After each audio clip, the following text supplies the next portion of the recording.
de lo que significa ser un hijo de Dios. Vamos, dígalo. Lo que significa ser un hijo de Dios. Necesitamos tener conciencia de lo que significa ser un hijo de Dios. Yo le voy a pedir a mis hermanos, los que están más allá, vénganse hacia acá, por favor, se lo voy a pedir en el nombre de Jesús, porque esto es enseñanza, ¿sí?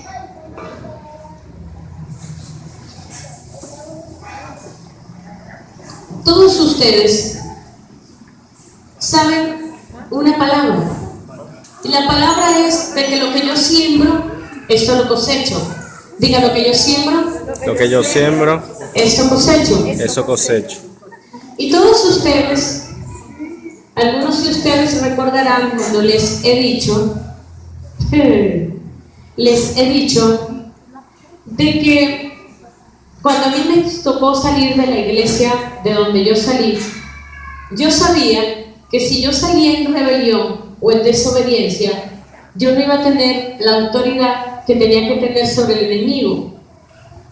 Y Dios me usaba en el área de liberación, y para mí era muy importante mantener esa unción, mantener esa autoridad. Para mí era más vital esa autoridad. Yo recuerdo que teníamos un grupo en la zona de Pueblo Nuevo y teníamos allí una hermosa profesora, una mujer muy valiosa, preciosa mujer, que ella quería muchísimo trabajar. Lo más fuerte de ella era trabajar, y ella sabía la visión que teníamos, pero sin embargo, la iglesia donde yo pertenecía no podía levantar más iglesia a nivel de Barquisimeto. Entonces, si me correspondía a mí decir ya somos una iglesia, significaba ir en contra de la autoridad. Para yo poder hacer esto y mantener mi autoridad, yo tenía que lograr que se me enviara. Entonces, esta hermana llegó un día, o sea, ella estaba ya muy fastidiada, muy fastidiada, y ella llegaba y me decía, si tú no decides irte de la iglesia, yo abandono el grupo y me voy. ¿Sí? O sea, si tú no decides irte a la iglesia, yo abandono el grupo y me voy. Entonces, yo tuve que lamentablemente decir, hermana, pues va a tener que irse, porque yo no voy a abandonar la iglesia de esa manera. O sea, yo sé que soy una persona de autoridad, Dios me usa en liberación, y sé que ya estaba en el área territorial, y sé que si yo me voy inadecuadamente de la iglesia, yo voy a acarrear condenación sobre mi vida y voy a perder esa autoridad.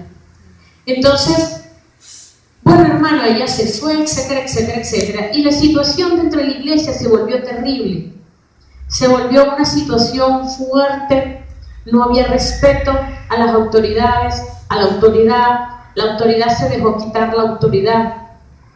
De hecho, los líderes se levantaron y manejaban la autoridad, y a la autoridad se la dejó quitar, es un pecado, porque uno no se puede dejar quitar la autoridad. O sea, la iglesia tiene un ángel, y el ángel es responsable delante de Dios por la iglesia. Lo cierto es, y yo le estoy metiendo mi así, como así, para poder llegar así, para poder terminar dando lo que quiero dar. Entonces, así como que haciendo curvitas, ¿verdad? Para poder llegar ahí a la recta final. Pero lo cierto es que en medio de esa situación yo vi líderes levantarse, a rebelarse, tirar golpes de estado, pero feo, como usted no tiene idea. Y vi a uno de esos líderes maldecir a la autoridad en ese momento, o sea, a la pastora. Y la maldijo. De hecho, yo estuve presente delante de todo el mundo. Yo maldigo esta iglesia y tal. Fue algo demasiado terrible. Yo lo que sentí fue una demoniera. Yo tenía liberación. Pero bueno, y agarró como un poco de gente, porque él había sido enviado con un poco de gente, y él agarró y se fue. Al tiempo yo me enteré que le pidió disculpa a ella. El problema de nosotros cuando nosotros es, y lo veíamos a través de nuestro hermano Elías, la paga del pecado es muerte. O sea, por más que nosotros queremos como arreglar las cosas, o sea, lamentablemente el pecado origina muerte. Y él lo decía muy claro, él decía, estamos hechos para tener tanta edad, pero entonces debido al pecado la edad se disminuye. ¿Por qué? O sea, precisamente por el pecado, porque esos son principios bíblicos. Bueno, lo cierto es que este hombre sale, levanta una iglesia, etcétera, etcétera, y se vienen otros igualitos, todos salieron igualitos, se le unieron otros, etcétera, etcétera. Hoy me enteré de que él sí tenía, me imagino, tuvo un problema, etcétera, etcétera, pero a él lo agarraron los líderes que él mismo levantó y lo botaron de su iglesia.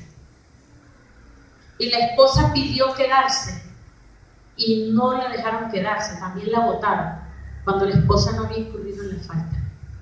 Entonces, cuando uno ve esto, o sea, ¿por qué le estoy contando esto, hermano? Porque no hay temor de Dios, hay mucha falta de conocimiento. Y por la falta de conocer la palabra, caemos y hacemos cosas equivocadas.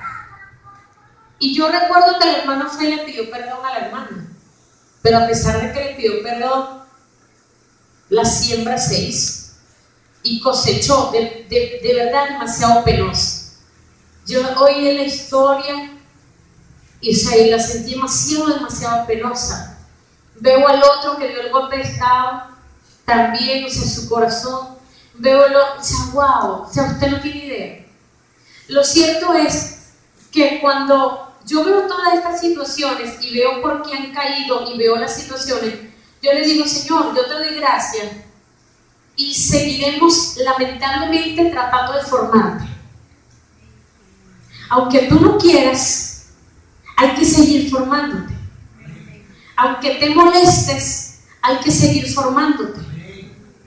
¿Por qué? Porque es necesario que se levanten líderes que honren a un Dios de gloria. ¿Sí? O sea, no necesitamos líderes que después, con pecados sexuales, etc., lo que se haga es vituperar la sangre del cordero y que se burlen.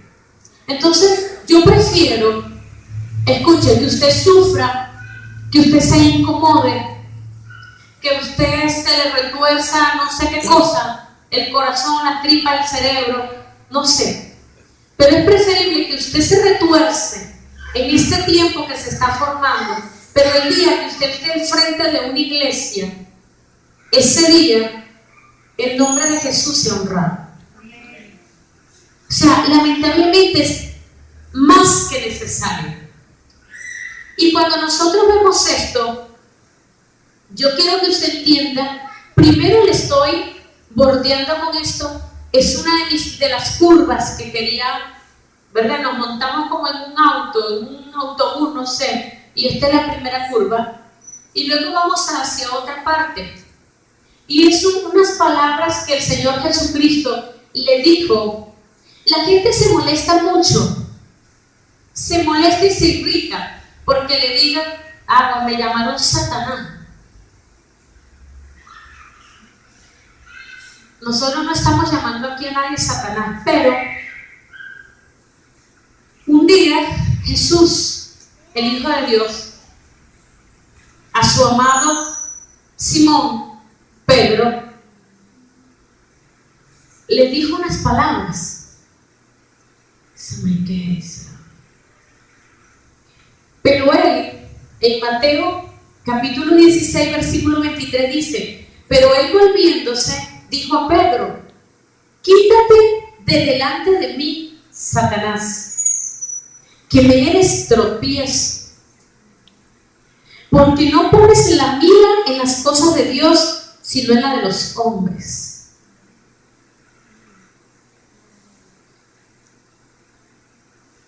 ¿Quién lo repite? Acuérdense que Jesús le estaba diciendo a los apóstoles, quiero decirle que cuando llegue a Jerusalén, entonces ahí van a agarrar al Hijo del Hombre y lo van a matar y le van a hacer esto y le van a hacer aquello y tal. Y viene Pedro y le dice, por favor, Jesús, no, Jesús, ¿cómo vas a hacer tú eso? No, por favor, tú no puedes ir a Jerusalén.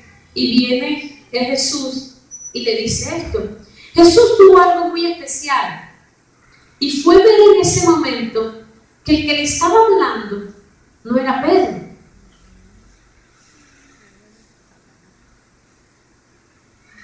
El que le estaba hablando, sencillamente Jesús, póngale que sea de la empresa del diablo.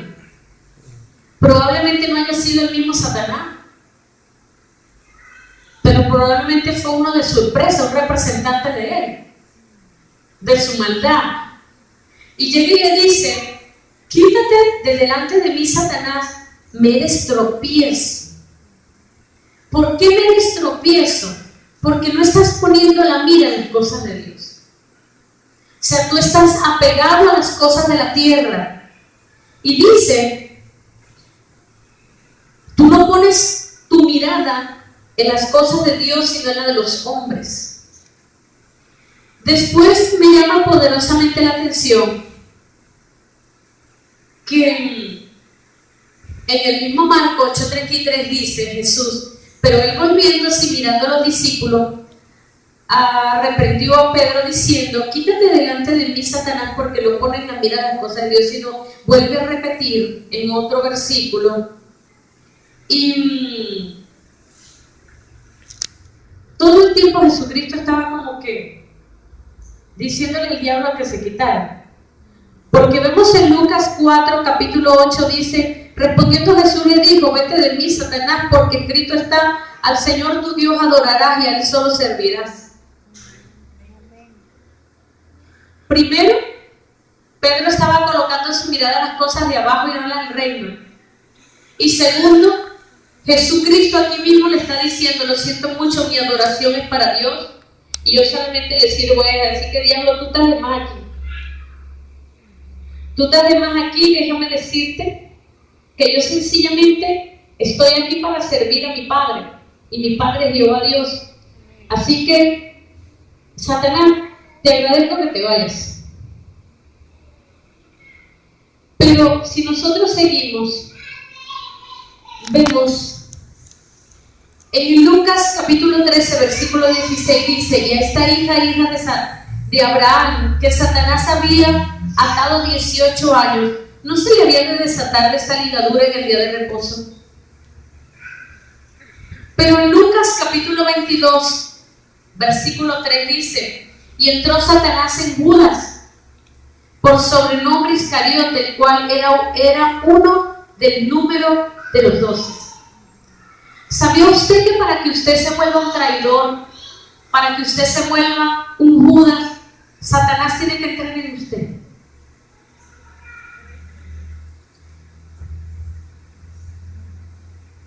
Repito.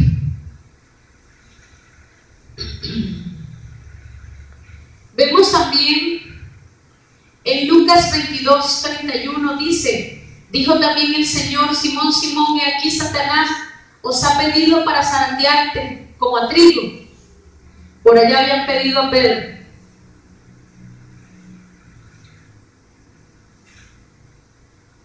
En Juan, ya para concluir acá, no, es que sigue.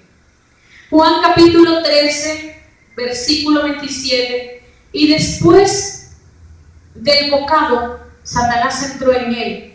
Entonces Jesús le dijo, lo que vas a hacer, hazlo pronto.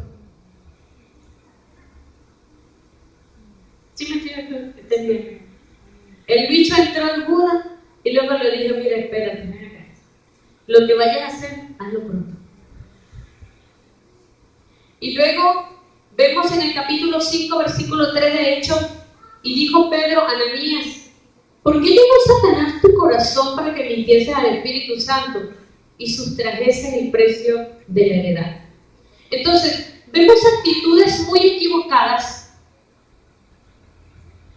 Vemos actitudes muy equivocadas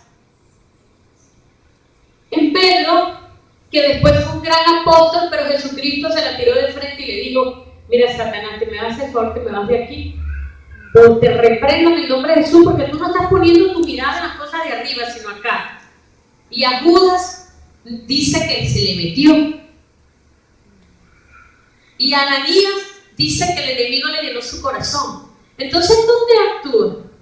Y hay una palabra preciosa allí que dice que cuando la palabra es la semilla colocada en el camino, junto al camino, dice que viene Satanás enseguida y recoge la semilla y se la quita. Y la persona apenas está llegando la palabra al corazón, de una vez, mire, raspada la palabra. Entonces, ¿por qué estoy tratando de decir esto? ¿Será que yo estoy en esta tarde, en esta noche, exaltándolo? No. Sino que te estoy llevando a un momento de tu vida donde tú tienes que vas a tener que levantar cercos de fuego en tu propia vida.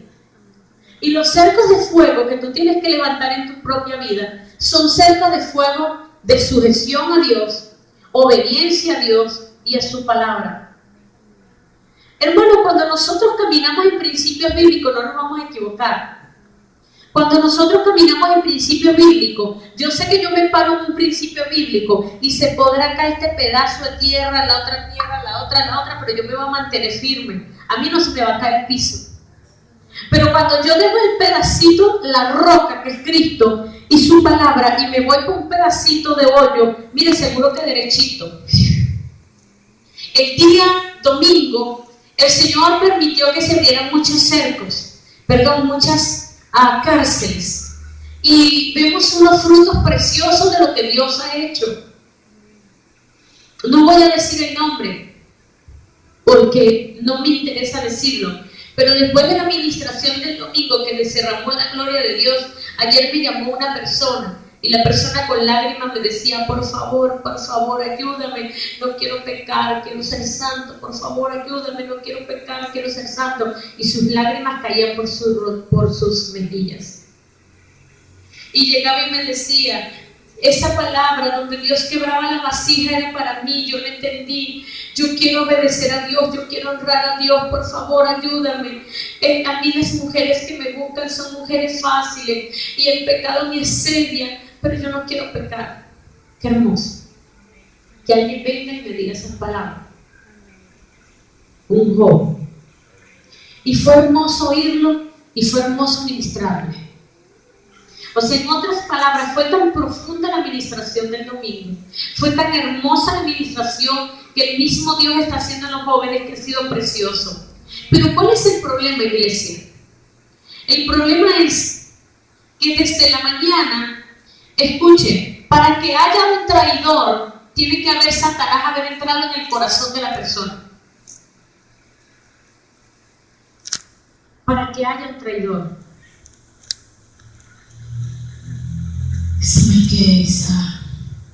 Entonces, nosotros en el día de ayer, yo estaba dando una enseñanza y había gente que se estaba casi que reventando por la enseñanza porque era gente inconversa. Y el Señor me ministró: páralo, no sigas. Yo quiero decirte que en la iglesia generalmente hay dos tipos de personas: extraviados o apóstatas. Pero antes de eso, nosotros necesitamos aprender a perdonarnos en medio de nosotros. Yo creo que es más fácil el perdón entre nosotros, creo yo, que el área de la apostasía. Y leímos en el capítulo 18, corregido, dice: por tanto, si tu hermano peca contra ti, ve y repréndelo. Estando tú y él solo, si te oyere, has ganado a tu hermano. Mas si no te oyere, toma un contigo a 1 o 2, para que por boca de 2 o 3 testigos conste toda palabra. Si no lo oyeres a ellos, dilo a la iglesia. Si no llega a la iglesia, tenle por gentil y publicano. ¿A quién se está refiriendo esta palabra? A mi hermano, al que está sentado a mi lado. A un hermano que peque contra mí. Si hay alguien que peca contra mí en la iglesia, ¿cuál es mi deber? Vamos a tratar de resumir un poco. Mi deber es ir. Si la señorita aquí presente, la señorita aquí, Francisca, viene y me hace un agravio, ¿cuál es mi deber? ¿Voy a ir a echarle el cuento y el chisme a todo el mundo? No. Voy a ir donde Francisca y le voy a decir, Jesús dice, ve y reprende, ve y reprende. Mira, Francisca, está mal lo que me has hecho. Te voy a pedir en el nombre de Jesús que no lo vuelvas a hacer y que te arrepientas. Y Francisca me mira a la cara y me dice, sí, ¿qué le pasa a usted? Yo a ti te lo hice y te lo vuelvo a hacer y tal. Ah, bueno, está bien. Me voy a la autoridad. Generalmente Jesús hablaba allí, ¿verdad? Busca 2 o 3 testigos. Generalmente hay que buscar el anciano o el diácono. Y el anciano o diácono, en todo caso, o el pastor, entonces, no solamente esa persona va a ir, sino que va a buscar 2 o 3 testigos. ¿Por qué? Para que conste toda palabra en la boca de ellos. Entonces, estos testigos deben ser imparciales. Caemos, mire, viene el pastor, viene el ofendido, vienen los 2 testigos. Ven acá, Francisca, vamos a orar. Mira, la cosa no es así, esto y esto y esto. Dios la guarda. Y viene el fulano hermano, el ofensor, y dice, lo siento mucho, yo no me voy a arrepentir, ya se lo merecía y tal y qué sé yo. Ah, bueno, ok, chévere. Nos venimos, congregamos a la iglesia. Y cuando estemos en medio de la iglesia, los testigos se levantan. Bueno, hemos hablado de este caso es así, asado, y el hermano no se arrepiente. Ok, vamos a interceder. Intercedemos por la persona. Y esto nos lo hablan allí, que hay que orar por la persona. La persona no se arrepiente. Vamos a buscar una embajada de parte de la iglesia. Se fue a la embajada, el hermano no se arrepiente, lo vamos a tener por gentil y publicano. ¿Sí me entendieron? De esa manera, bíblicamente, nosotros vamos a resolver los problemas en la iglesia. La verdadera motivación para ir a visitar a una persona que nos ha ofendido es ganarlo para Cristo. El que ha pecado necesita convertirse de su pecado y regresar a Cristo desde su apostasía. No, el problema no es que te hayan ofendido, mi hermano. El problema es el que te haya ofendido tiene un paquete con Dios. ¿Sí me estoy explicando? O sea, tú que has sido ofendido te sientes, nada, pobrecita yo, mira todo lo que me dijeron. El problema no es ese, el problema lo tiene el hermano que te ha ofendido. Ese que te ha ofendido es el que necesita arreglar su problema con Dios. Y vemos entonces que nombrábamos el domingo que teníamos a Himeneo, a Fileto, a Alejandro el Calderero, Demas y otros. Eran personas inconversas dentro de la iglesia que le echaban broma a los apóstoles. Incluso vemos a Demas que estuvo en la cárcel primero con Pablo, pero ya para el segundo encarcelamiento, mire, ya se había ido por el mundo. Él se nos dejó, se fue a los placeres y dejó a los apóstoles. Ven que no era una persona que nosotros creíamos que era, o que ellos creían que era. Entonces, dentro de la iglesia hay gente que no son. Hay gente que están al lado nuestro, pero que no han sido convertidos. Cuando nosotros ganamos a alguien, cuando nos escucha. ¿Cuál es la motivación para que usted le hable a una persona que le ha ofendido? ¿Cuál es la motivación? La motivación no es hacer lo que venga el domingo a la iglesia. La motivación no es que vuelva a adorar a Dios. La motivación es que se arrepienta. La motivación es que el alma de esa persona se ponga bien con Dios. Esa es la verdadera motivación. Y que restaure su relación con Dios. ¿Cuál es el objetivo de la visita? El objetivo es que esa persona confiese su pecado y que las cosas se arreglen. Todo pecado que es confesado es perdonado. Todo pecado que no es confesado no es perdonado. Si usted tiene pecado que no es confesado, no es perdonado. Usted tiene que pedirle perdón a Dios por sus pecados. Tenemos que pedirle perdón a Dios por nuestros pecados. ¿Por qué? Porque el pecado nos aleja de Dios. La santidad nos acerca a Dios. Cuando nosotros estamos pecando, estamos rompiendo la comunión con Dios. El Espíritu Santo lo estamos contrictando, lo estamos afrentando. Entonces, cuando nosotros decidimos, hemos pecado y venimos delante de su presencia y le pedimos perdón, Él vuelve a nosotros, se restaura la comunión. Pero mientras nosotros nos abstengamos y seamos obstinados y no queremos aceptar nuestras equivocaciones, entonces lamentablemente se mantiene el pecado. El pecado se mantiene cuando no lo confesamos. Cuando confesamos el pecado es perdonado. Dice, a veces es mejor pasar la ofensa, es más sabio. Jesús dice que usted vaya, no debemos usar hipocresía. Si alguien le hizo daño, no vaya y usted lo abrace, ay, Dios te bendiga, y cuando se le dé la espalda esté hablando de esa persona. Esto es equivocado. No debemos esperar que la conciencia lo remuerda, porque Jesús nos está diciendo, si tu hermano ha pecado contra ti, ve y repréndelo. Si no te oye, anda a buscar 2 o 3 testigos. Si no los oyen, entonces vayan y busquen a la iglesia. Si no oye a la iglesia, ténganlo por gentil o publicano. El ofensor ha pecado. Ser ofendido no es tan peligroso para el alma como ofender. Si es un hermano que adora con nosotros, respeta la palabra, etcétera, va a ser más fácil. Hay que irle a reprenderle. Luego vemos, eso es cuando usted va a reclamar algo. Si a usted no le oyeron, usted tiene que ir con un diácono o anciano, o en todo caso con la autoridad de la iglesia. Y es necesario llevar esos testigos que sean fiables, unos testigos que sean imparciales, no es que después salgan hablando. El tercer paso es que vamos a llevar esa situación a la iglesia. Vamos a presentar a los testigos y se va a escoger una embajada. Esa embajada va a ir a hablar con el ofensor. Y si esto no trae el resultado, sencillamente vamos a separar a esa persona de la membresía. Se le considera no convertido, que se ha pervertido tanto, que mientras continúe así no podrá formar parte de la adoración pública. La iglesia es para convertidos, verdaderos hermanos, que se humillan ante la palabra de Dios y respetan sus acuerdos. Si usted quiere ser un verdadero hermano, usted va a tener que aprender a perdonar. Porque necesitamos respetar la palabra y necesitamos respetar los acuerdos. Si usted es un verdadero hermano, usted va a tener que mantenerse en fidelidad. Porque usted debe respetar los mandamientos de Dios y la palabra de Dios. Si usted no es un hermano, un verdadero hijo de Dios, usted va a agarrar la palabra de Dios y la va a pisotear. Pero eso éramos antes, quizás antes del domingo. Ahora los que estamos aquí son verdaderos hijos de Dios. Amén, hermano. ¿Qué tipo de pecados van a exigir un proceso judicial? El pecado que va a poner en peligro la vida espiritual de algún hermano. Si hay algo que está mal en alguna persona. El Señor ayer me ministraba a una persona, yo necesito hablar con ella. Es una mujer, bueno, me mandó a hablar con un hombre, me ha mandado a hablar con varios. Pero, por ejemplo, si yo no he perdonado, si yo tengo una bronca con mi mamá y con mi papá, y yo no los he perdonado porque me hicieron mucho daño de niño, yo no estoy cumpliendo los preceptos bíblicos.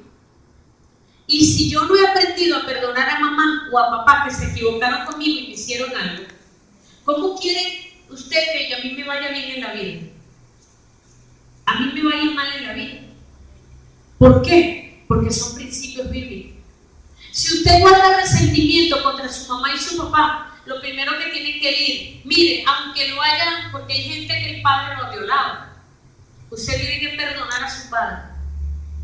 Gente que lo maltrataron, usted tiene que aprender a perdonar a su madre. ¿Sabe por qué? Porque dice, honra a tu padre y a tu madre para que te vaya bien en la vida. Honra a tu padre y a tu madre y los días de tu vida te serán alargados. O sea, Dios nos manda a honrar, aunque se hayan equivocado, lo sentimos. O sea, yo no puedo estar guardando resentimiento con papá y con mamá, no puedo. Entonces, aquí hay gente, o en muchas otras partes, cónchale, Dios, tú si eres así, todo me sale mal, nada me sale bueno, es que Dios, pero ya va, es que el problema no es Dios, es que Dios hizo leyes. Aquí hay leyes de tránsito. El que no carga el certificado médico al día, el que no carga la licencia al día, el que no carga, que si, díganme algo. El cinturón de seguridad ya es por ley. Hay que pagar una multa de 1.000 bolívares, 900 y pico, y no se está más cara, ¿no?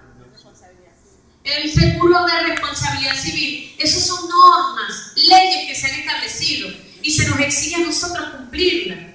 Entonces, ¿qué pasa? Si a usted lo para un fiscal y usted no carga eso, Lamentablemente, hermano, le van a meter una multa o sencillamente usted va a tratar de sobornarlo.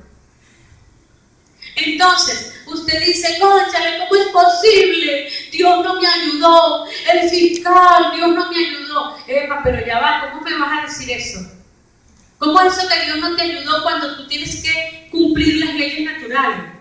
Las leyes establecidas hay que cumplirlas. ¿Le vas a echar la culpa a Dios de que tú no eres capaz de ponerte el cinturón de seguridad o cargar un certificado médico al día o una licencia al día o un seguro de responsabilidad civil? ¿No es que es más fácil? Todo el hombre trata de justificarse y nosotros nos tratamos de justificar completamente. Hagamos lo que hagamos, tratamos de buscarnos la vuelta porque nos creemos que somos más pilas que Dios. Yo me imagino que mucha gente se quebranta pidiéndole a Dios que le ayude, pero ¿cuánta gente está todo el día quejándose con Dios? No, es que mi mamá se murió porque Dios no la ayudó, es que yo vivo en un rancho porque Dios no me ayuda. ¿Y por qué no revisas tu corazón? ¿Por qué no ves si estás infringiendo principios bíblicos? ¿Por qué ves si te aplican una multa es porque no cargan los papeles en regla? O sea, nosotros lamentablemente nos equivocamos y nosotros hay mucha desidia y siempre tratamos de arreglar las cosas siempre para después y nunca tenemos las cosas al día. Y yo creo que esa es una cuña para todos, porque yo creo que nadie se escapa en esta reunión aquí, que generalmente dejamos las cosas. No, yo arreglo eso después, no, yo voy después, no, yo no sé qué más. Y cuando viene, mira, el policía y la cosa, no, son más de 100.000, 300, 400... Entonces no es Dios el culpable, no es Dios el culpable. O sea, si a ti te está yendo mal en la vida, tú tienes que ver que hay en ti que está sembrando mal. O sea, no le sigas echando la culpa a más nadie, tú tienes que aceptar tu error. Una vez más insisto, a mí el Señor me mostró varias personas y me estaba acercando a personas y estoy trayendo esto porque justamente la persona que me falta por hablar tiene esa situación. Tiene que aprender a perdonar a aquellos que le dieron la vida. Si no aprende a perdonar a aquellos que le dieron la vida, esa persona no le va a ir bien en la vida. No le va a ir bien, ni que llore, ni que desate 80.000 milagros, porque se está yendo en contra de la palabra de Dios. No todos, sino los que ponen en peligro la vida espiritual. Esa persona se llega a morir en pecado y no va a entrar al reino. Usted se llega a morir en pecado y no va a entrar al reino, hermano. Usted se llega a morir con todos esos resentimientos, ¿dónde va a ir? Usted se llega a morir en un adulterio. ¿Cuánta gente no le han dado hasta un paro cardíaco en medio de una relación sexual? Yo conozco una pareja que se la pasaron en adulterio y tuvieron un choque. La mujer perdió los senos en el choque y el hombre murió, los dos. Miren, eso fue el escándalo de todo un pueblo, porque eran los amantes y se murieron en un momentico. ¿Dónde cree usted que está esa gente? Más triste es aquello que decimos que somos hijos de Dios y estamos haciendo lo equivocado. Entonces, también sale un proceso judicial, aquellos escándalos morales que ensucian el testimonio de la iglesia ante el mundo y las apostasías. Y son aquellas personas renuentes que deciden abandonar la congregación y vivir apartados de ello y irse tras cosas equivocadas. De cierto os digo que todo lo que atéis en la tierra será atado en el cielo. Otra vez os digo que si dos de vosotros se pusieren de acuerdo en la tierra acerca de cualquier cosa que pudieren, les será hecho por mi Padre que está en los cielos. Porque donde están todos tres congregados en mi nombre, ahí estoy yo en medio de ellos. Entonces se le acercó Pedro y le dijo: Señor, ¿cuántas veces perdonaré a mi hermano que peque contra mí? ¿Hasta 7? Jesús le dijo: no te digo hasta 7, sino aún hasta 70 veces 7. Los pecados de los miembros de su cuerpo no son de incumbencia individual. Alguien tiene que juzgarlo. Cuando se pertenece a la iglesia tiene derecho. Usted comete una situación, la iglesia tiene derecho a juzgarlo. La iglesia tiene derecho cuando se pertenece a ella. La iglesia da por borrado un pecado cuando el ofensor se arrepiente. Dios respalda la decisión que la iglesia tome. Cuando la iglesia separa un miembro obstinado, esto tiene con el cielo, Dios lo apoya. El que ha pecado cuenta según su versión a sus amigos, que se identifican con su causa y le dan apoyo y razón. Hasta ahora creen que se cometió una injusticia. El que se endurece contra la iglesia, después que ella ha botado toda su fuerza para traerlo a arrepentimiento, que no se haga ilusión que Dios lo perdonará en oposición a la iglesia. La iglesia puede excomulgar. Jesús tiene la última palabra. Hay que seguir los pasos bíblicos para que en el cielo se ratifique. El Señor Jesucristo sabía que se iban a presentar problemas. Se le presentaron a los apóstoles, se le presentaron a Pedro. Mire, y hubo una situación demasiado dura y terrible cuando vino Ananías y Zafira a mentirle al Espíritu Santo presentándole el apóstol. A esa gente no hubo chance de expulsarlo. Esa gente se murieron allí solitos delante de la presencia de aquellos hermanos que estaban en aquel lugar. ¿Cuál es el espíritu que tiene que haber en nosotros? No es que la iglesia se vuelva un tribunal. La iglesia está hecha para perdonar. La iglesia no está hecha para que predomine el juicio, pero la iglesia está hecha también para que nosotros, como vigilantes de la iglesia se mantenga pura y santa. Y nosotros no podemos estar apoyando la sinvergüenzura, no podemos estar apoyando que las vestiduras de la novia preciosa vengan con manchas y arrugas. Donde hay un problema hay que corregirlo, y donde hay que corregirlo tenemos que tener la suficiente humildad para reconocer que nos hemos equivocado y sencillamente pedirle perdón a Dios. Muy bien, entonces el espíritu que debe dominar en la asamblea cuando se presenta el nombre de algún impenitente, debe prevalecer un anhelo de perdonarlo, se debe oír el informe y hacer oraciones, y debemos juzgar las cosas como las juzgaría Cristo. Jesús está aquí en las iglesias pequeñas y grandes. ¿Cuántas veces voy a perdonar? Hasta 70 veces 7. El Señor define su iglesia como un sitio de perdón más que de juicio, y en todo caso un tribunal inclinado a la absolución de los acusados. Pero lo único que se necesita es que se arrepienta, porque si no se arrepiente, ¿qué hacemos, hermano? ¿Qué debemos hacer con un hermano que se ha apartado? Un hermano que se ha apartado es alguien que no quiere venir para la iglesia, alguien que sencillamente se apartó. Bíblicamente y teológicamente se llama apóstata. El apóstata es una persona que reniega la fe cristiana o la creencia que ha sido educado. Y apostasía pues es similar, es la negación de la fe cristiana o abandono de la creencia en que uno ha sido educado. Es una labor de recuperar a los que se van quedando en el camino. El trabajo tiene que ser para diáconos y ancianos o líderes, ¿verdad? Y hay que incluir los nombres de esas personas que se van quedando, hay que incluirlo en las visitas. Tiene que ser una tarea de benevolencia y de compasión. Hay un punto en el proceso de la apostasía que todavía queda esperanza. Cuando una gente se aparta, generalmente se aparta y proclama cosas. No, yo no quiero ir más para allá. No, yo no sé qué más. No, yo prefiero irme con los adventistas. No, yo prefiero irme con los testigos de Jehová. No, yo prefiero irme con los mormones. No, yo prefiero irme con los espiritistas. No, yo prefiero irme con tal cosa. Hay un punto en el cual una persona estamos todavía a tiempo de poderlo salvar. Recuerden que una persona se le va a salvar es el alma. Aquí lo que se está jugando es la salvación.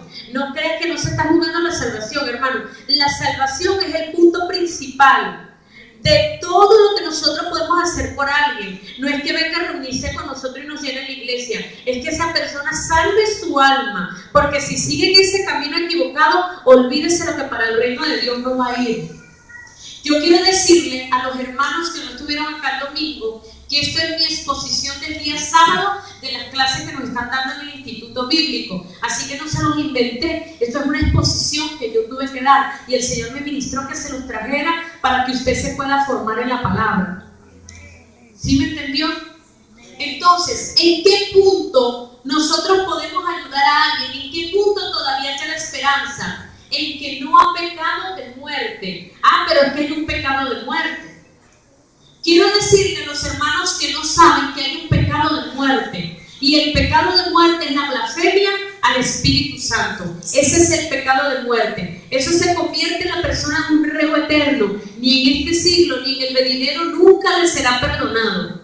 Y que no me vengan aquí con una doctrina extraña de que el Espíritu Santo lo perdona porque eso lo habló el Señor Jesucristo. Cuando el Señor Jesucristo estaba reprendiendo un endemoniado y vinieron los fariseos y le dijeron: por Belcebú, el príncipe de los demonios es que está liberando, entonces Jesús se los aclaró y les dijo: un momentico, ustedes pueden blasfemar, pero toda blasfemia contra el Espíritu Santo nunca será perdonada. Entonces, ¿en qué momento se ha pecado contra el Espíritu Santo?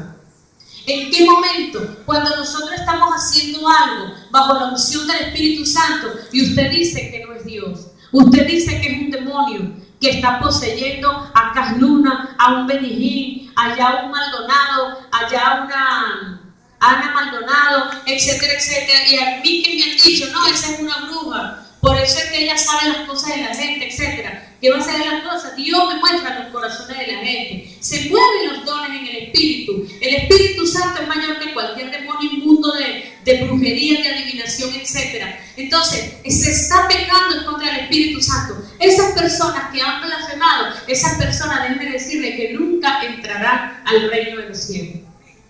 Esas personas tenían que haber sentido temor, habían tenido que tener temor. Y Dios no los da por inocente, hermano. La palabra de Dios, esto es igualito. ¿Cómo yo te dejo ir libre si no me cargas ni el certificado, ni si no me cargas esto y esto y esto y esto? Ah, bueno, usted le retengo el carro y vaya, sáquelo. Pero el problema es que el pecado contra el Espíritu Santo no le van a decir: no, usted vaya a ver cómo lo va a arreglar. Olvídenlo. Ahora, ¿cuántas veces nosotros hemos pecado? ¿Cuántas veces se ha blasfemado? Que se ha dicho: no, eso lo inventó la pastora, es un demonio de engaño que le habla, Dios nunca le habló. La mayoría pecados blasfemia. Entonces, ¿qué le recomiendo yo a usted? Hermano, póngase las pilas y guarde y evite hacer comentarios equivocados. Se lo voy a pedir en el nombre de Jesús. Les amamos y estas cosas no debemos hacerlo. Dice: en todas las iglesias hay extraviados y apóstatas. En Santiago 5, 19, 29 dice: hermanos, si alguno de entre vosotros se ha extraviado de la verdad y alguno le hace volver, sepa que el que haga volver al pecador del error de su camino salvará un alma y cubrirá multitud de pecados. ¿Cuáles son las primeras señales que va a dar una persona que se está extraviando? Es muy difícil cuando alguien hallado en la verdad la deja y se va, es muy difícil que regrese. El mejor tiempo es cuando comienza a dar señales de perturbación, de duda, de conflicto espiritual, de incertidumbre, de perplejidad y de desacuerdo a los postulados del Evangelio. ¿Cuál es el problema por lo cual se blasfema tan frecuentemente? Que se desconoce la palabra, que no conocemos los principios bíblicos. No se conocen. El Señor me ha ministrado que hay distintos niveles de blasfemia. Y hay una blasfemia que lo que va a producir es la muerte del que ha blasfemado. Eso me lo ha ministrado mi Padre. Hay unas blasfemias tan profundas y extremas que esa gente en cualquier momento usted va a oír: se murió fulano de tal. Y sepa que fue muerto por el Espíritu Santo. Y que me digan a mí que es antibíblico que yo diga que hay un muerto por el Espíritu Santo. Y me digan a mí que es antibíblico, según la palabra. Teológicamente hablando, ¿qué le pasó a Ananías y a Zafira? ¿Quién mandó a mentir el Espíritu Santo? ¿Se puede? Porque era plata. Dice así: como diácono o anciano es necesario que estudies bien la doctrina de la fe, especialmente los puntos en que los que contradice atacan más. Hay que estudiar doctrinalmente el caso de la secta que se está moviendo y de allí poder hablar con el hermano. Cuando hay un tiempo avanzado de la enfermedad, eso es incurable. No hay que orar a pecado de muerte. Pierde el temor de Dios, de reverencia, se vuelve su juez, endurece la conciencia, entristece el Espíritu Santo. Las visitas son el contacto para detectar el problema a tiempo. ¿Cómo sabemos nosotros que algo está pasando cuando va y se le visita y usted empieza a murmurar, usted empieza a decir que tiene dudas y tal? Ese es el momento. Yo antes no lo sabía, ahora lo sé. Antes hubiera actuado distinto. Ahora podemos actuar distinto. Y cuando el Señor trae esta palabra es para que nos formemos. Amén, hermano. Esto es qué hacer cuando una persona nos ofende, cuando una persona está extraviada. ¿Cuál es el arma indispensable para ir a hablarle a una persona? Quiero decirle que el arma indispensable es el conocimiento. No basta con tener deseo de hacer volver al pecador del error de su camino para lograrlo. Hay que poseer suficiente conocimiento. Usted debe conocer qué es la verdad de Dios. El apartado no ha podido responderse a sí mismo, ni ha resuelto dudas y conflictos mentales, implantados por el padre de las mentiras. ¿Quién le mete todo ese rollo en el cerebro? El padre de las mentiras. Si alguno pretende ayudarle, debe tener más conocimiento. Si posee igual o menos conocimiento, lo que hará será exponerse a ser contaminado y también perecer. Si yo voy a hablarle a alguien y no tengo conocimiento, esa persona más bien me va a convencer a mí y vamos a hacer los dos apartados, extraviados, apóstatas. Necesito conocimiento. Debe enviarse el ministro, anciano, diácono, que son los más apropiados.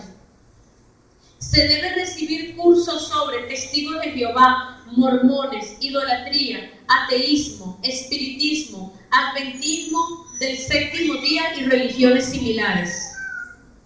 ¿Por qué se nos está metiendo hasta acá? Cuando usted pone a ver los testigos de Jehová, los mormones, la misma idolatría, los adventistas, ¿qué es lo que pasa con ellos? Algo que tuve que explicar y explicarlo bien. ¿A quién necesitó Jesús para poder caminar sobre este ministerio, sobre su ministerio? Espíritu Santo. ¿Y qué pasa cuando a la persona se le enseña que el Espíritu Santo ya no está? Que eso fue en la época de antes, que el Espíritu Santo es una fuerza, que usted no necesita estar lleno del Espíritu Santo. Eso contradice completamente la palabra. Es más, la palabra del Señor dice que ninguna condenación hay para aquellos que andan conforme al Espíritu y que no andan conforme a la carne. Y cuando yo no tengo ni siquiera reverencia por el Santo Espíritu de Dios, menos voy a estar tratando de agradarle ni de buscar su presencia. Esto es una de las cosas más importantes en este sentido. Si tú no tienes afinidad, comunión con el Espíritu Santo, y es el que tú necesitas, que te va a enseñar toda la verdad. No dice la Biblia el Señor Jesucristo. El Señor Jesús nos dijo demasiado perfecto. Dijo, mire, yo me voy, pero yo no los voy a dejar solos. Yo les voy a dejar al Santo Espíritu de Dios para que les enseñe toda la verdad. Yo necesito, Damaris necesita el Espíritu Santo.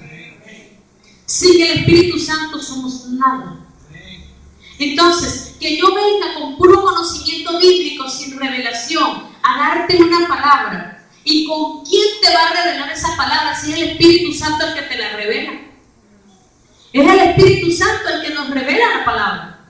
Es el Espíritu Santo el que cambia mi corazón. Es el Espíritu Santo el que el domingo se derramó sobre este lugar. Fue el Espíritu Santo el que hubo un culto glorioso, el cual teníamos tiempo que no veíamos, cuando ya creíamos que ya se había acabado todo. El Santo Espíritu de Dios. Entonces es imposible que considerar el solo Jesús como una fuerza. ¿Cómo nosotros, si Jesús dice que ahora vivimos por la gracia, si yo quiero vivir por la ley, ¿cómo voy a yo vivir por la ley si tengo a Cristo ahora? Jesús, en su gran amor y en su bondad, a través del Espíritu Santo, a través del amor, ya yo no estoy atado a la ley. Sencillamente es tanto el cambio en mi vida que ya esa ley no tiene acción contra mí. ¿Sabe por qué? Porque yo no la voy a violar. Yo lo que voy todos los días es a buscar más la presencia de Dios, a buscar y honrarle a Dios, a querer agradarle a Dios, a querer ser santo. Pero todos necesitamos niveles de fe y necesitamos niveles de gloria. ¿Con qué voy a yo a ministrar a alguien una sanidad? Si esa persona de la sanidad, si el Espíritu Santo no le da fe, olvídelo. Si los dones son del Espíritu Santo, y el Espíritu Santo es el que tiene que traer la fe, y la fe como el Espíritu Santo la quiere dar. El Espíritu Santo te da fe para ser sanado. El Espíritu Santo te da fe para que tú recibas una casa, te da fe para esto. ¿Cómo voy yo a obviar al Espíritu Santo? Cuando yo obvio al Espíritu Santo y yo estoy dejando la verdadera doctrina de Dios para irme tras doctrina doctrinas equivocadas, aunque nombren a Dios, entonces para mí va a ser muy fácil pecar. Como ya no tengo el Espíritu Santo, yo voy a ser más carnal. Y cuando ya yo empiezo a pecar, ya yo lo que va a haber es una multitud de pecados. Y si ya yo estoy en pecado, ¿cuándo voy a alcanzar la santidad para entrar al cielo? Nunca voy a alcanzar esa santidad. ¿Me estoy explicando? Entonces hay que sacarles a ustedes, y necesitamos, de hecho, una persona muy nombrada, Spurgeon, él sacó incluso una declaración completa de lo que eran las sectas, y hay que aprendérsela. O sea, ¿por qué me conviene a mí ser testigo de Jehová? ¿En qué me conviene a mí? En nada, hermano. ¿En qué me conviene a mí creer en los mormones?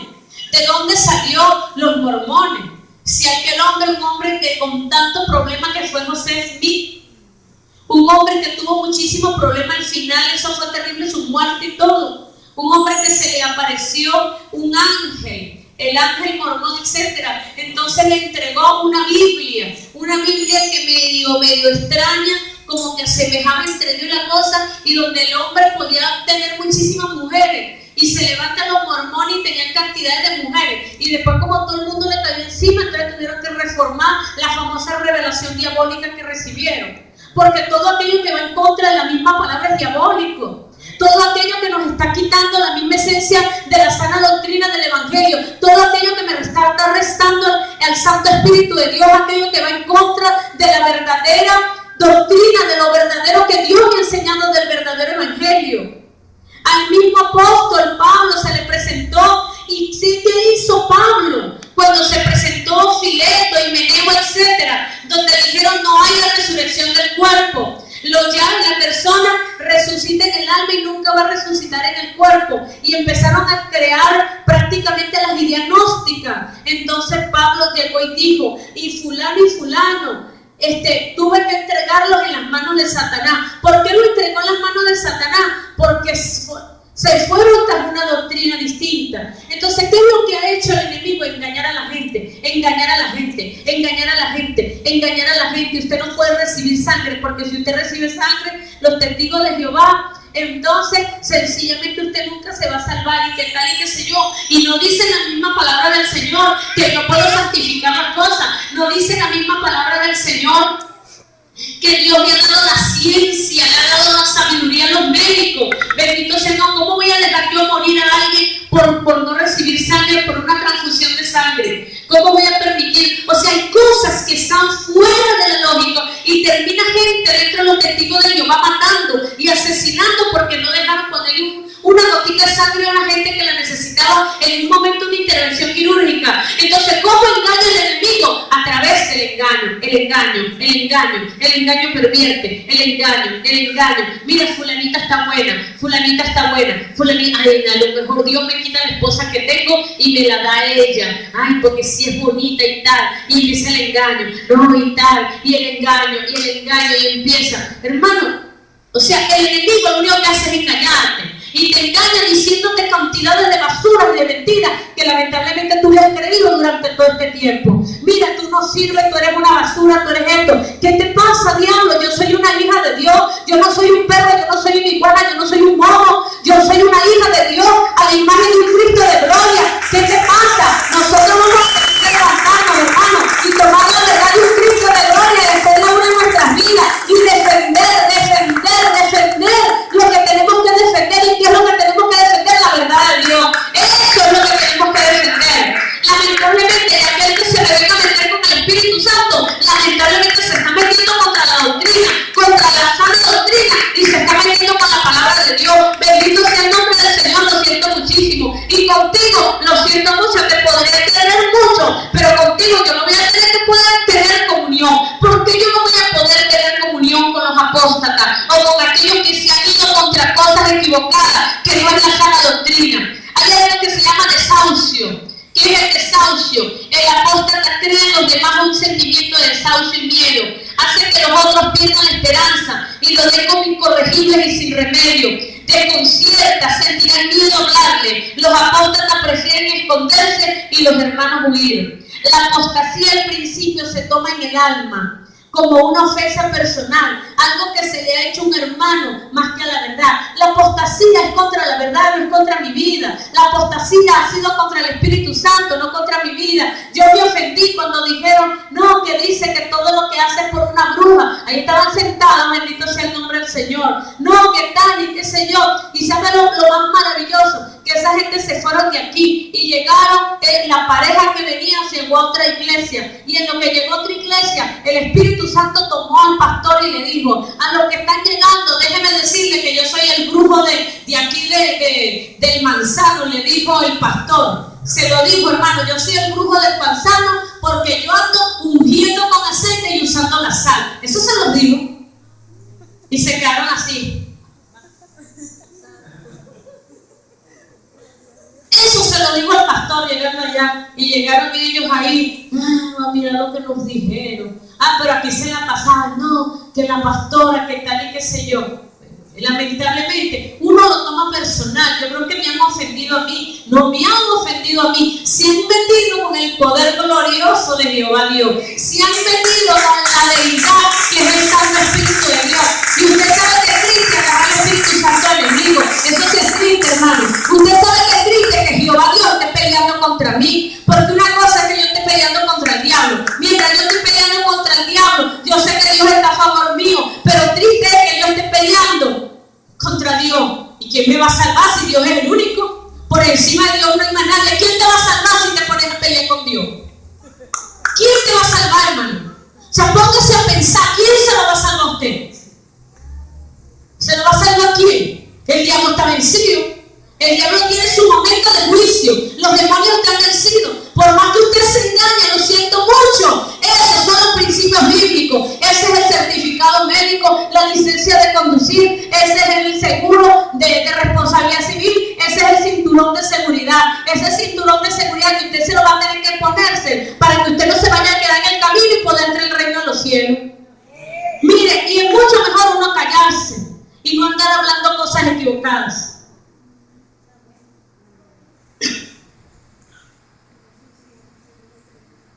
El encuentro. El que ha recibido misericordia para ser fiel debe saber que el que yerra su camino y se aparta de la verdad está condenado a muerte. Si usted se aparta de la verdad, usted está condenado a muerte. ¿Por qué? Porque ¿qué es la contraparte de la verdad? La mentira. Si usted se va tras algo equivocado, tras una mentira que se la disfracen como Biblia, usted va a caer. ¿Por qué va a caer? Porque en cualquier punto lo van a hacer pecar, hermano. En cualquier punto usted ha dejado la deidad del Espíritu Santo. En cualquier punto usted va a ser derribado. Entonces debe saber que lo que está por salvarse es su vida espiritual. ¿De qué le vale a usted que salve su vida aquí en la tierra? ¿De qué le vale a usted que usted visite a toda su familia? ¿Sabe usted que el Señor ha tenido procesos allá en la 45? Pasa que aquí me está bueno, por ahí, por favor.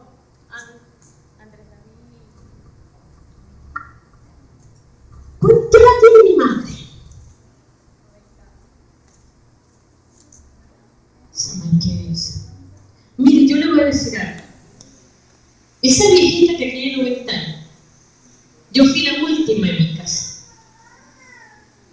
Yo fui la que dormí hasta los 7 años con ella en la cama. Y saqué a mi papá de la cama para yo dormir con ella. Yo era su toñeca. Entonces, ¿qué es la toñeca? Mire, yo no me dormía de noche si ella no venía. Y me rezaba de noche. Yo la esperaba, ella trabajaba mucho y se daba mucho en la espalda, por eso ella está toda torcida. Porque ella nos crió a nosotros a punto de una máquina de coser. Porque no teníamos. Y ella nos crió de esa manera. Y ella duraba altas horas de la noche cosiendo. Y yo me le ponía al lado. Y yo hasta que ella no terminaba la última pieza, yo no me quitaba. Y ahí yo quietecita, 5, 6, 7, 8, 9 años, y quietecita esperándola. Yo era la toñeca de ella. Y llegó un tiempo en que el Padre, para uno ser un ministro de Dios, un esclavo de Cristo, yo no puedo seguir siendo esclavo de mi familia.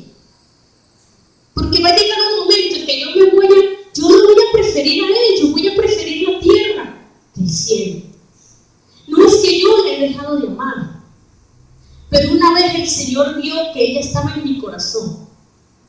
Y como Dios no deja a nadie en el corazón de uno, y el que tenga un ídolo en su corazón va a llevar palo hasta que se lo saque.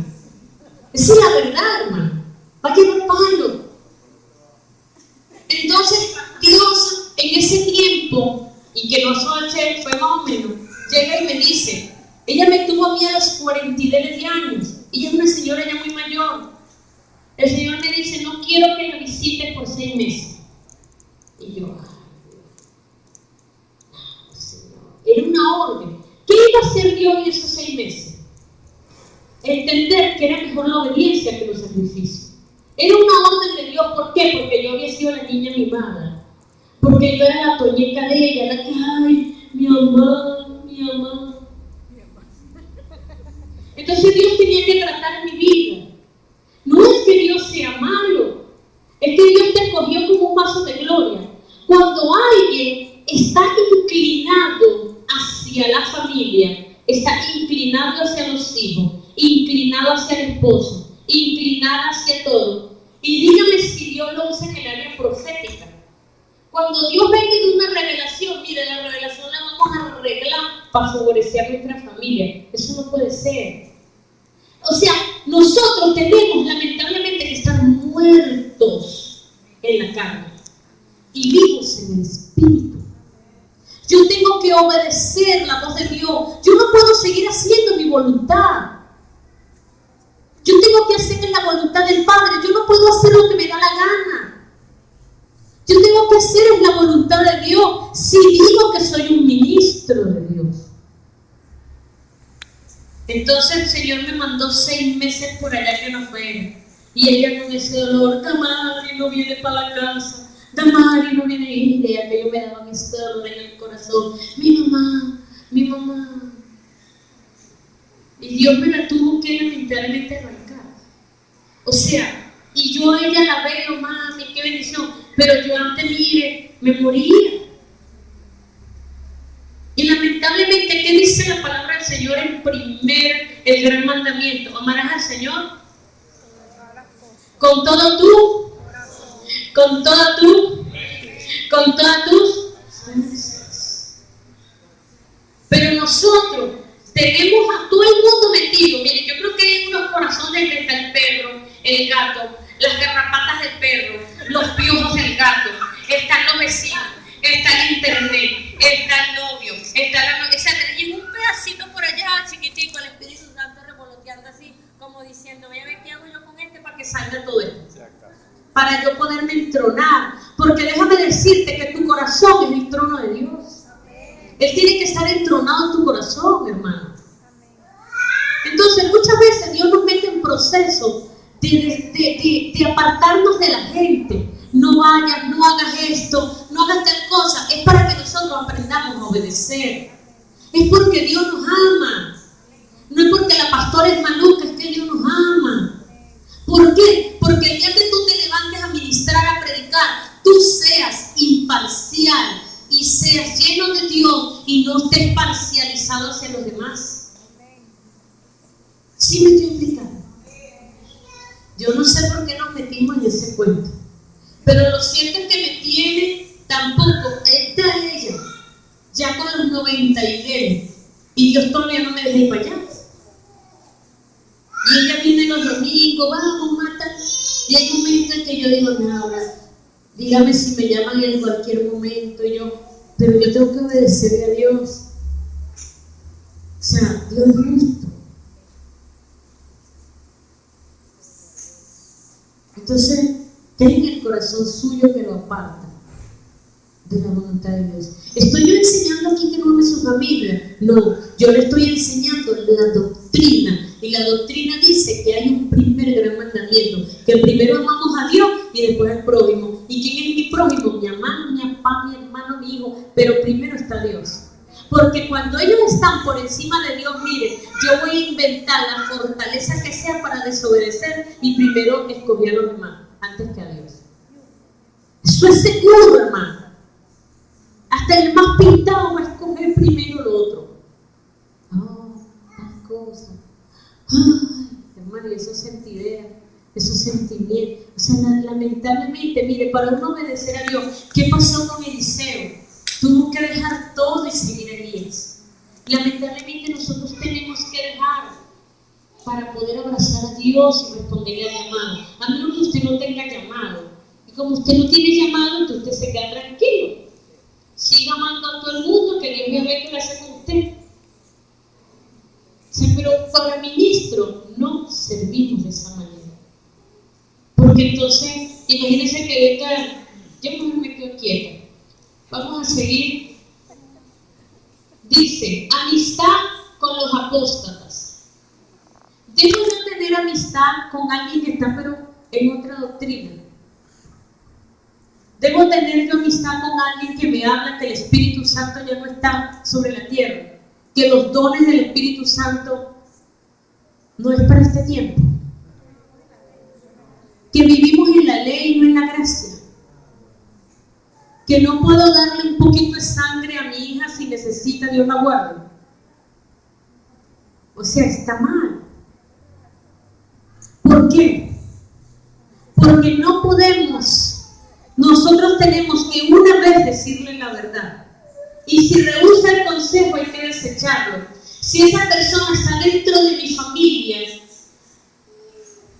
yo debo tener familiaridad con él, pero no comunión en lo espiritual. Porque si yo tengo comunión en lo espiritual, entonces, en vez de yo, que no tengo conocimiento, él me va a sacar. En vez de yo hablarlo de él me va a sacar. Por eso es que es tan importante que nos preparemos. Es demasiado importante que nos preparemos, hermano.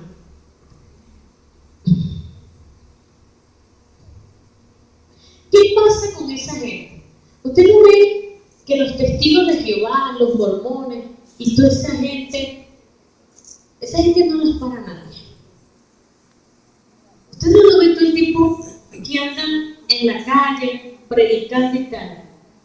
¿Y sabe por qué? Porque ellos los impulsa su carne. Esos son, llaman teológicamente obras de la carne, porque no son dirigidos por el Espíritu de Dios. ¿Y qué pasa con nosotros los que tenemos el Espíritu Santo? Hermano, vamos a evangelizar. Ay, sí. O sea, porque nosotros tenemos lucha espiritual, porque tenemos la verdad.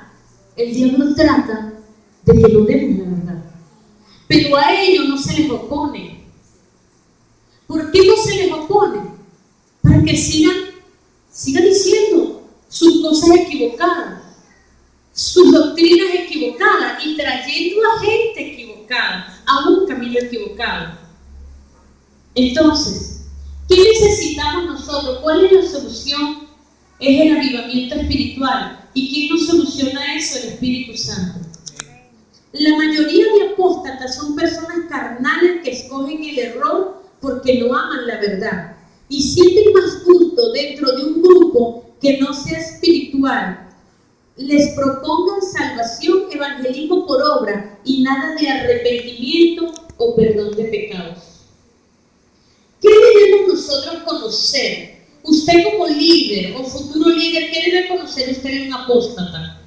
¿Qué debe conocer? Los herejes no son salvos. El que se separa de la verdad no llegará al cielo. Las doctrinas que una persona profese son vitales para su salvación. Y si no regresa, que espere la muerte del alma.